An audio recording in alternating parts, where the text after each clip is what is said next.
Guys, this is a Slinger, and this is a Warframe grind video. Okay, so Greg asked me for the loadout for Qorvex in my level 1300 test with Qorvex video.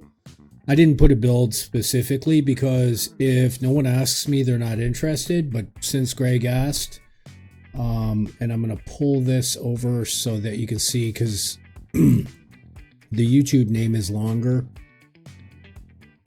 Gregory, I cannot say that. So if you have like an older dad or a grandpa that can't pronounce anything, that's me. All right, so just bear with me. All right, so this is the actual loadout, and it used to be like auto gate tank, but it's not anymore. It uses breach surge. Okay, so I've got breach surge on there. It still does probably have basically the same stuff as what it would have had in the other video, like Aegis and augmented. I don't know, because luckily for you, I did not change this build since I did that video, and usually I change my builds a lot. But yeah, so primed redirection, that's a harsh one. Ugh. Hopefully you got it when Barrow was here. If not, I guess you're going to have to use redirection. But the reason is because with certain tanks, see, he's not real shieldy, even with primed redirection.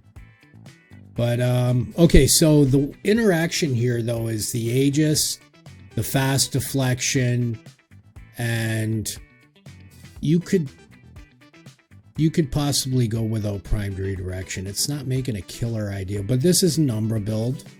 Equilibrium's important because if you're in Pesto or whatever it is, that place, you get to a certain level, energy just gets scarce. But this is Nautilus here. It's a run and gun Nautilus build that I made. I think I only use this with Qorvex right now. So it's got the duplex manifold, right? Primed regen. Cordon you have to have. Assault mode you have to have. Contagious bond. So take a screenshot of that.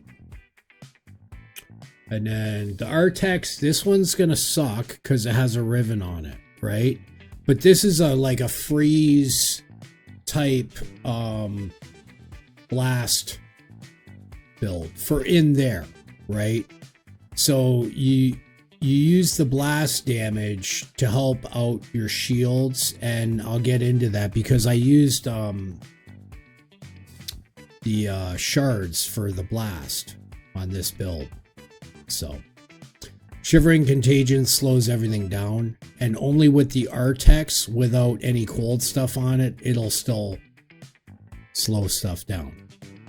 So like say you use the Veriglass, right, which is an awesome one. There's a couple that like have cold in them, but then once you put the other thing, it doesn't work. So just so you know, the Artex works whether there's cold on it or not.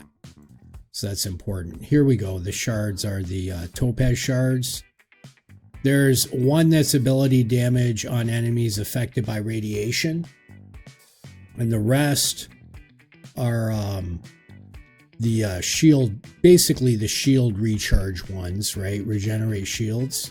And then I've got the Emerald Tau Forge, and that's to get the stripping going, right? So you're going to use, obviously, Blast and Corrosive, right? Because you're helping out your shields and your stripping, so Corrosive is the way to go. Plus, it does really well in there. The Furus, this is a shield gate Furus. So you could use any secondary, just make sure that you have Augur Pact and Augur Seeker on your secondary.